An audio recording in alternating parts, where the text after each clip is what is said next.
Assalamualaikum warahmatullahi wabarakatuh. Pada kali ini kita akan mempelajari mata pelajaran pendidikan Islam tingkatan 2. Sekarang kita akan menuju kepada bahagian hadis pelajaran ke-10, iaitu tajuk mencari yang halal. 2.51. Baca hadis dengan betul. Pelajar-pelajar ikut saya ya. An-Nu'man bin Bashirin radhiyallahu anhu qala sami'tu Rasulullah sallallahu alaihi wasallam yaqulu innal halala bayyin wa innal haramu bayyin wa bainahuma mutasyabihatun la ya'lamuhunna katsirun minan nas faman ittaqa syubuhati istabra'a lidinihi wa irdihi wa man waqa'a fi syubuhati waqa'a fi haram karra'i yar'a hawla himar yushiku an yarta'a fihi ala wa inna likullin malikin hamam alla wa inna himallah maharimuhu alla wa inna fi jasadi mudratan iza salahat jasaduhu kulluhu wa iza qasadat jasaduhu kulluhu ala wahya qalbi.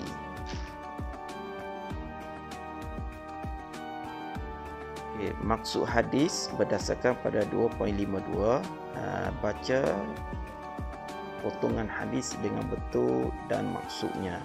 Innal halala bayyin wa innal haramu bayyin. Sesungguhnya halal itu jelas dan yang haram itu jelas. Wa bainahuma mutasyabihatun la ya'lamuhunna katsiratun minan nas. Antara kedua-dua terdapat perkara syubhah yang tidak diketahui oleh kebanyakan manusia. Faman ittaqa syubhati istabra'a lidinihi wa irdah. Maka sesiapa yang menghindari perkara syubhah, dia telah membersihkan agama dan kehormatannya. Waman waqa'a fi syubhati waqa'a fil haram. Dan sesiapa yang terjerumus ke dalam syubhah, maka dia terjerumus ke dalam perkara yang haram. Karra'i yar'a haula hima. Seperti pengembala yang mengembala berdekatan dengan kawasan lain. Yushiku an yarta'a fihi. Kemungkinan dia akan masuk ke kawasan larangan tersebut. Ala wa inna likulli malikin hima. Ketahuilah sesungguhnya bagi sesiapa raja itu memiliki kawasan larangan. Ala wa inna himallah maharimuhu. Ketahuilah sesungguhnya kawasan larangan Allah ialah perkara-perkara haram. Ala wa inna fi jasadi mudrah. Ketahuilah sesungguhnya dalam tubuh itu ada segumpal darah, ada segumpal daging.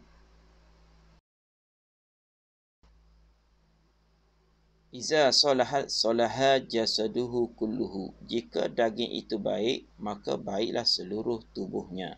Wa iza qasada jasadu kulluhu ala wahya qalbi. Jika daging itu rosak, maka rosaklah seluruh tubuh. Ketahuilah bahawa daging itu ialah hati. Jadi begitulah gambaran yang dimasukkan dalam hadis yang saya bacakan tadi, iaitu berkenaan dengan perkara-perkara syubhah, yang mana kalau kita tersalah mengambil satu benda yang haram akan memberi kesan kepada diri kita, khususnya di dalam hati kita. Okay, sekarang kita melihat pada 2.53 iaitu maksud halal, haram dan syubhah. Okay, apa yang dimaksudkan dengan halal? Halal iaitu bermaksud sesuatu yang dibenarkan oleh syarak. Manakala contohnya ialah haiwan yang disembelih dengan cara Islam dan pakaian yang menutup aurat. Itu dinamakan sebagai halal. Okay, yang kedua iaitu haram. Apa yang dimaksudkan dengan haram? Iaitu sesuatu yang dilarang oleh syarak. Contohnya makan babi, binatang babi ya, minum arak dan mencuri pakaian. Kita mengambil sesuatu bukan hak kita. Itu dinamakan perkara-perkara haram. Manakala syubhah. Apa yang dimaksudkan dengan syubhah? Syubhah sesuatu yang tidak sesuatu yang tidak diyakini halal ataupun haram. Contohnya membeli. Okay, contoh syubhah ialah seperti mana kita membeli produk makanan luar negeri ataupun luar negara yang tidak mempunyai logo halal yang diiktiraf oleh JAKIM ataupun kerajaan negara kita. Maka perkara itu diragui di atas halal ataupun haramnya. Ini yang dinamakan sebagai syubhah. Okey, sekarang kita melihat kepada 2.54 iaitu hikmah menjauhi perkara haram dan syubhah. Antara hikmah yang kita dapat, sekiranya kita menjaga daripada terlaku ataupun terbuat ataupun termakan ataupun terambil perkara-perkara syubhah, iaitu yang pertama menjaga kesucian dan kemuliaan agama kerana mematuhi segala perintah dan larangan Allah Subhanahu wa taala. Yang kedua, memelihara kesihatan badan daripada kemudaratan kerana menjauhi makanan beracun dan perbuatan yang memudaratkan. Yang ketiga, menjamin kewarasan akal dan mabuk.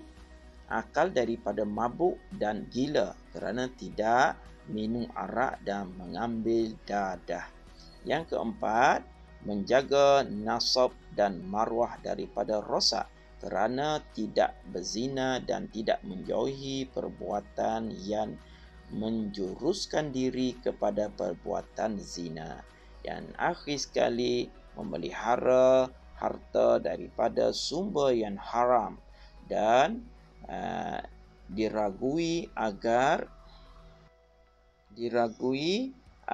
agar rezeki sentiasa diberkati oleh Allah Subhanahu wa taala. Baiklah pelajar-pelajar, itu lima kelebihan ataupun hikmah daripada menjaga perkara-perkara syubhah agar diri kita tidak terjumus dengan benda-benda yang diragukan ini.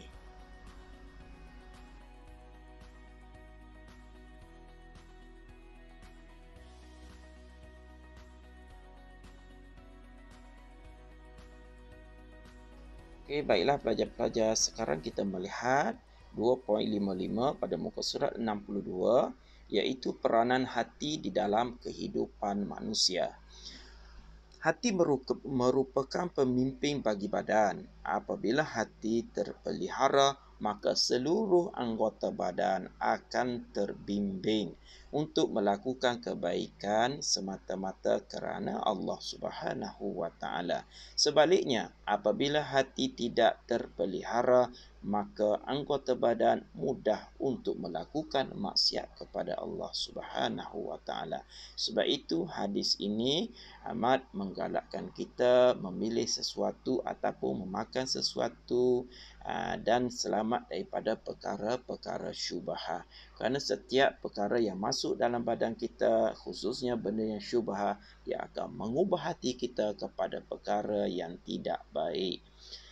Dan pelajar boleh tengok pada spektrum ilmu ya, dan dalam petak yang sebelah itu, daripada Hasan bin Ali radhiyallahu anhu meriwayatkan bahawa Rasulullah sallallahu alaihi wasallam bersabda, Da' ma yaribuka ila ma la yaribuka.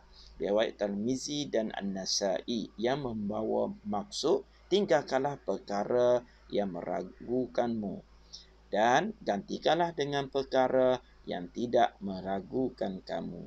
Jadi di sini amat penting kerana Rasulullah sallallahu alaihi wasallam menggalakkan kita agar sentiasa memilih sesuatu perkara-perkara yang tidak meragukan, khususnya di dalam pemakanan dan juga dalam perkara-perkara ataupun urusan yang lain.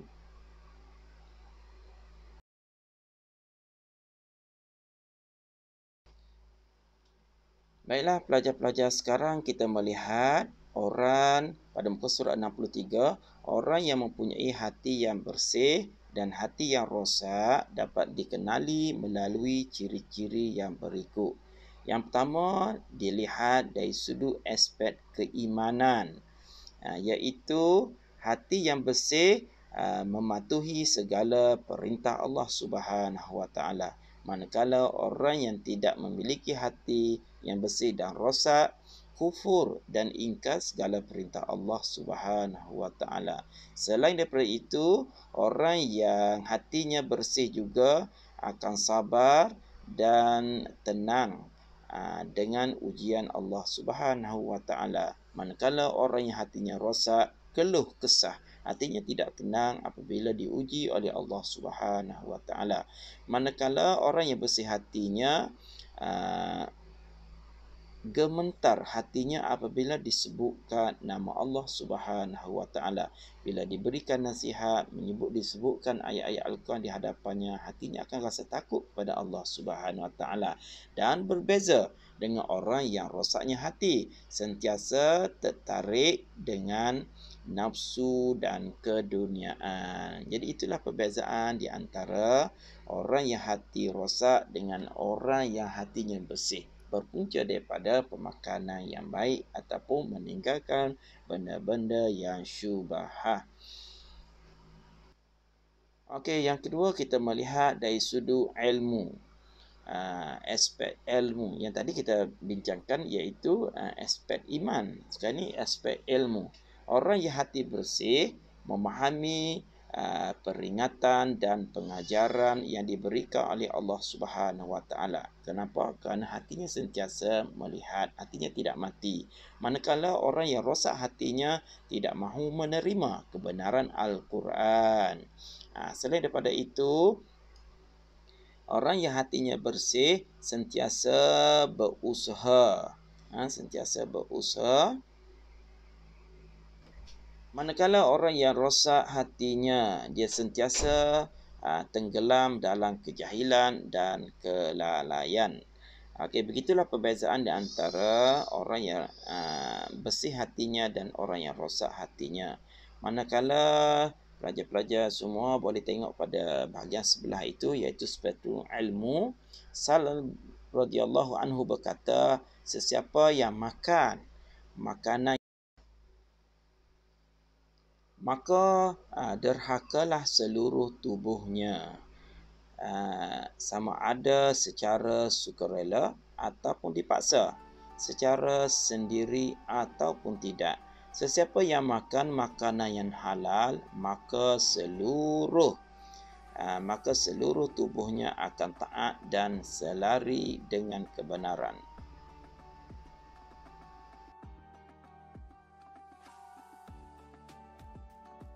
Okey, seterusnya pelajar kita buka muka surat yang ke-64, iaitu pengajaran daripada hadis.